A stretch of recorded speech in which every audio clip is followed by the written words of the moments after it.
Hello everyone, welcome back to my channel. आज हम देखेंगे चैप्टर 18 जो कि trial before a court of session मतलब सेशन न्यायालय के समक्ष विचारण। इसमें हम सेक्शन 225 से सेक्शन 237 तक के प्रावधानों को देखेंगे। फर्स्ट सेक्शन हम देखेंगे सेक्शन 225 विचारण का संचालन लोक अभियोजक मतलब पब्लिक प्रोसिक्यूटर द्वारा किया जाना। इसके अंतर्गत जो सेशन न्यायालय के सामने एवरी ट्रायल जितने भी प्रोसिक्यूशन होंगे वे कंडक्टेड किया जाएगा पब्लिक प्रोसिक्यूटर के द्वारा। नेक्स्ट सेक्शन देखेंगे सेक्शन 226 अभियोजन मतलब प्रोसिक्यूशन के मामले के कथन का आरंभ। इस सेक्शन के अंतर्गत जब एक्यूज पर सेक्शन 209 के ऑफेंसेस पर चार्जेस लगा होता है और उसे कोर्ट में लाया जाता है, तब जो प्रोसिक्यूटर होता है वो उस केस के संबंध में एक्यूज पर लगाए गए चार्जेस को एक्सप्लेन करते हुए केस की प्रोसीडिंग को शुरू करता है और एक्यूज पर लगाए गए चार्जेस को वो एविडेंस के माध्यम से प्रूफ करने की कोशिश करता है। नेक्स्ट सेक्शन देखेंगे सेक्शन 227 उन्मोचन मतलब डिस्चार्ज।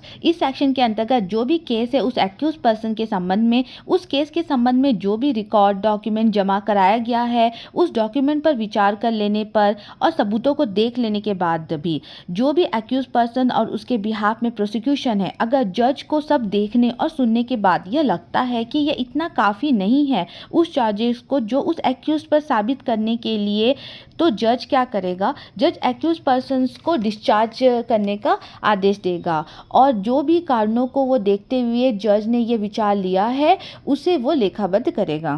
नेक्स्ट सेक्शन हम देखेंगे सेक्शन 228 आरोप विचरित करना मतलब फार्मिंग ऑफ चार्ज। इस सेक्शन के सबसेक्शन 1 के अंतर्गत कहा गया है सारे डॉक्यूमेंट और केस के रिकॉर्ड को देखते हुए सबूतों को देखते हुए जज को ये लग रहा है कि जो एक्यूज पर जो चार्जेस लगाए गए हैं उनके लिए पर्याप्त बेस्ड नहीं है, मतलब एक्यूज पर जो ऑफेंसेस किया है, तो उसके अंतर्गत दो पार्ट में इसे समझाया गया है। जो फर्स्ट पार्ट में कह रहा है यदि जो भी केस है अगर वो सेशन न्यायालय के द्वारा किया जाना नहीं है तो एक्यूज पर ऑफेंसेस का चार्जेस जो है वो लगा सकते हैं और ऑर्डर और केस जो ट्रायल है वो चीफ जुडिशियल मजिस्ट्रेट के ट्रांसफ़र किया जा सकता है और जहां पर चीफ जुडिशियल मजिस्ट्रेट केस को पुलिस रिपोर्ट पर जो भी वारंट मामला में जो ट्रायल होगा उसी के अनुसार वो प्रोसीडिंग होगा।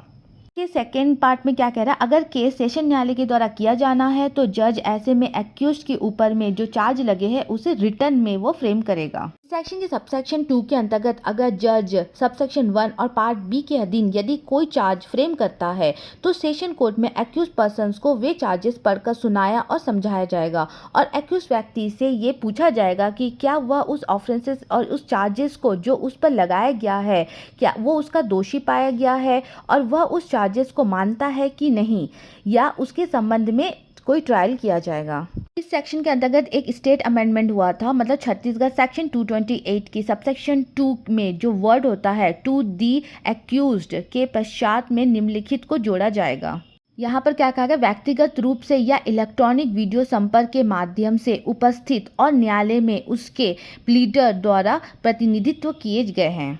हम देखेंगे सेक्शन 229 दोषी होने के अभिवाचन। इस सेक्शन के अंतर्गत यदि एक्यूज्ड के द्वारा उसके ऊपर लगाए गए ऑफेंसेस के चार्जेस को वह एक्सेप्ट कर लेता है तो जज उस एक्यूज्ड के द्वारा किया गया वाक्य को जो उसने कहा है वो रिटर्न में वो रिकॉर्ड कर लेगा, साथ ही इस बेस्ड पर उस एक्यूज्ड को कन्विक्ट कर सकता है। नेक्स्ट हम देखेंगे सेक्शन 230 अभियोजन मतलब प्रोसिक्यूशन साक्ष्य के लिए तारीख। इस सेक्शन के अंतर्गत जब एक्यूज पर्सन अपना ऑफेंसेस मानने से इनकार करता है और ट्रायल के द्वारा उसे साबित करने को कहता है तो इसके अंतर्गत जो भी सेक्शन 229 के अंतर्गत उस पर लगा हुआ जो चार्जेस है अगर प्रूफ नहीं होता है तब ऐसे में जज एविडेंस को एग्जामाइन करने के लिए एक डेट देगा और प्रोसिक्यूटर को कहेगा या ऑर्डर देगा कि वो एविडेंस या डॉक्यूमेंट या कोई भी थिंग्स है तो उसे लेकर कोर्ट को हाजिर होए उस दिए गए तारीख पर। नेक्स्ट हम देखेंगे सेक्शन 231 अभियोजन के लिए साक्ष्य। इस सेक्शन के सबसेक्शन 1 के अंतर्गत जो प्रोसिक्यूटर है वो जज द्वारा दिए गए तारीख को सभी साक्ष्य डॉक्यूमेंट्स और थिंग्स को लेकर आएगा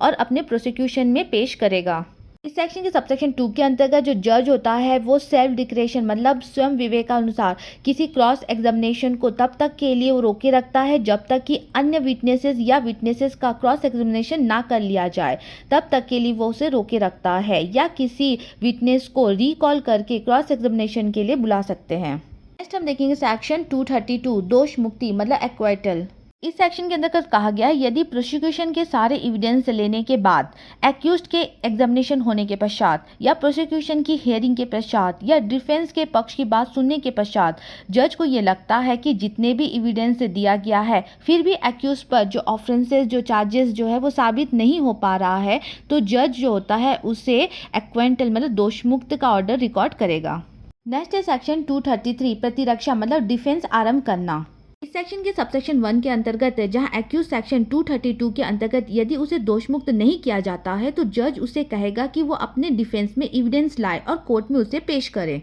सबसेक्शन 2 के अंतर्गत यदि एक्यूज कोई रिटन स्टेटमेंट देता है तो जज उसे रिकॉर्ड में फाइल करेगा। सबसेक्शन 3 के अंतर्गत एक्यूज पर्सन जज से एप्लीकेशन के माध्यम से कुछ मंजूरी चाहता है कि साक्षी को कोर्ट में हाजिर करने या फिर डॉक्यूमेंट या थिंग को पेश करने के लिए उसके द्वारा किया गया आवेदन की मंजूरी मिले, तो ऐसे में जज द्वारा उसके रिकॉर्ड किया जाएगा। साथ ही उसके एप्लीकेशन को इस आधार पर भी रिफ्यूज़ किया जा सकता है कि कहीं जो एक्यूज्ड है वो ऐसा इसलिए तो नहीं कर रहा है कि उसे न्यायालय का जो समय है उसमें विलम्ब करना है या फिर न्याय में विलम्ब करना है या फिर उन्हें तंग करना है। नेक्स्ट हम देखेंगे सेक्शन 234 बहस मतलब आर्ग्यूमेंट। इस सेक्शन के अंतर्गत जो डिफेंस पक्ष के जो विटनेसेस का एग्जामिनेशन हो जाता है तब ऐसे में जो प्रोसिक्यूटर और एक्यूज के जो प्लीडर होते हैं वो एक दूसरे को रिप्लाई के लिए जज के सामने में एंटर होते हैं। प्रोवाइडेड डेट में ये कहा गया है जो एक्यूज्ड या उसका जो प्लेडर्स है किसी भी प्रकार का लॉ के संबंध में जो भी प्रश्न उठता है तब वहाँ प्रोसिक्यूटर जज को परमिशन से वह उन लॉ के क्वेश्चंस के ऊपर में जो भी अपना सबमिशन देता है। नेक्स्ट हम देखेंगे सेक्शन 235 दोष मुक्ति या दोष सिद्धि का निर्णय। इस सेक्शन के सबसेक्शन 1 के अंतर्गत कहा गया है यहाँ पर जज अपना निर्णय तब देगा जब दोनों पक्षों के बहस और आर्ग्यूमेंट को और जो लॉ के जो भी पॉइंट्स होते हैं को सुनने के पश्चात वो देगा। सबसेक्शन 2 के अंतर्गत यदि एक्यूज्ड इज कन्विक्टेड तो जज जो है सेक्शन 360 के अनुसार प्रोसीडिंग ना करके वो पहले तो वो एक्यूज्ड को सुनेगा, उसके बाद वो लॉ में उसके अनुसार जो भी पनिशमेंट होगा वह उसे देगा। नेक्स्ट हम देखेंगे सेक्शन 236 पूर्व दोष सिद्धि। इस सेक्शन के अंतर्गत जो भी केस चल रहा है उस एक्यूज पर जिसे सेक्शन 211 और सबसेक्शन 7 के अंतर्गत पहले भी कन्विक्टेड किया गया है, परंतु जो एक्यूज्ड है वो इसे मानने से मना करता है कि पहले भी उसे किसी भी चार्जेस से कन्विक्टेड किया गया था, तो ऐसे में जो जज होगा एक्यूज पर सेक्शन 229 या सेक्शन 235 के चार्जेस से कन्विक्टेड करते हुए तो पहले तो वो चार्जेस के संबंध में एविडेंस लेगा और फिर जो है वो निष्कर्ष निकालकर उसे रिकॉर्ड करेगा। नेक्स्ट प्रोवाइडेड डेट में क्या कहा गया, जब तक कि एक्यूज पर सेक्शन 229 और सेक्शन 235 के अधीन कन्विक्टेड नहीं कर दिया जाता तब तक के ना तो कोई भी चार्जेस जज के द्वारा एक्यूज को पढ़कर सुनाया जाएगा और ना ही एक्यूज को उसे एक्सेप्ट करने के लिए कहा जाएगा और ना ही जो प्रोसिक्यूटर के द्वारा पेश किए गए जो भी एविडेंस में किसी प्रकार से उसे जिक्र किया जाएगा। नेक्स्ट हम देखेंगे सेक्शन 237 जिसमें सेक्शन 199 के सबसेक्शन 2 के अधीन संस्थित मामलों में प्रक्रिया। इस सेक्शन के सबसेक्शन 1 के अंतर्गत जो सेक्शन 199 सबसेक्शन 2 के तहत किसी अपराध का संज्ञान लेने वाला सशस्त्र न्यायालय मजिस्ट्रेट की अदालत के समक्ष पुलिस रिपोर्ट के अलावा अन्यथा शुरू किए गए वारंट मामलों की सुनवाई की प्रक्रिया के अनुसार मामलों की सुनवाई करेगा, बशर्ते है कि जिस व्यक्ति के खिलाफ अपराध किए जाने का आरोप है जब तक कि सशस्त्र न्यायालय दर्ज किए जाने वाले कारणों से अन्यथा निर्देश न दे अभियोजन के लिए गवाह के रूप में उसकी जांच की जाएगी। इसके सबसेक्शन 2 के अंतर्गत यदि ट्रायल करने में दोनों पक्षों में यदि डिजायर होता है तो ऐसे में जो कोर्ट को ठीक लगे तो उस सेक्शन के अंतर्गत ट्रायल क्लोज्ड रूम में विथ अंडर कैमरा में किया जाएगा। इस सेक्शन के सबसेक्शन 3 के अंतर्गत ऐसे किसी केस में जो कोर्ट होगी वो एक्यूज्ड को या एनी ऑफ द एक्यूज्ड को डिस्चार्ज करता है अगर कोर्ट का यह ओपिनियन है कि उसके ऊपर कोई भी रीजनेबल कॉजेज नहीं होने पर डिस्चार्ज करने के अपने ऑर्डर के द्वारा उस एक्यूज्ड को या एनी ऑफ द एक्यूज्ड को जिसके संबंध में ऑफेंसेस किया जाना रिकॉर्ड है यह सो कॉज दे सकेगा और कि वह कारण दर्शित करे कि उस एक्यूज्ड को या एनी ऑफ द एक्यूज्ड को कंपनसेशन क्यों ना दे। इस सेक्शन के सबसेक्शन 4 के अंतर्गत जो कोर्ट होगी वो इस प्रकार के व्यक्ति द्वारा किया गया जो भी कारण होगा उसको रिकॉर्ड करेगी और उस पर विचार करेगी, और यदि उसका समाधान हो जाता है कि कोई भी रीजनेबल कॉज नहीं है तो जो एक्यूज्ड है उस पर 1000 रुपये जो भी कोर्ट ठीक समझेगी वो कंपनसेशन उस व्यक्ति द्वारा एक्यूज्ड को दिया जाएगा या एनी ऑफ द एक्यूज्ड को दिए जाने का आदेश देगी, और उन सभी कारणों को वो लिखावत करेगी, रिकॉर्ड करेगी। सेक्शन 5 के अंतर्गत जो सबसेक्शन 4 के अधीन जो भी अवॉर्डेड कंपनसेशन ऐसे वसूल किया जाएगा मानव व मजिस्ट्रेट के द्वारा अधिरोपित किया गया जुर्माना हो। सबसेक्शन 6 कह रहा है जो सबसेक्शन 4 के अधीन जो कंपनसेशन के लिए जिस व्यक्ति को ऑर्डर दिया जाएगा उसे ऐसे ऑर्डर के कारण इस सेक्शन के अधीन किए गए कंपनसेशन के बारे में किसी सिविल या क्रिमिनल लायबिलिटी से छूट नहीं दी जाएगी। प्रोवाइडेड डेट में कहा जाता है जो एक्यूज पर्सन को इस सेक्शन के अधीन दी गई कोई रकम उस मामले के संबंध में किसी सिविल सूट में उस व्यक्ति के लिए कंपनसेशन करते समय हिसाब में ली जाएगी।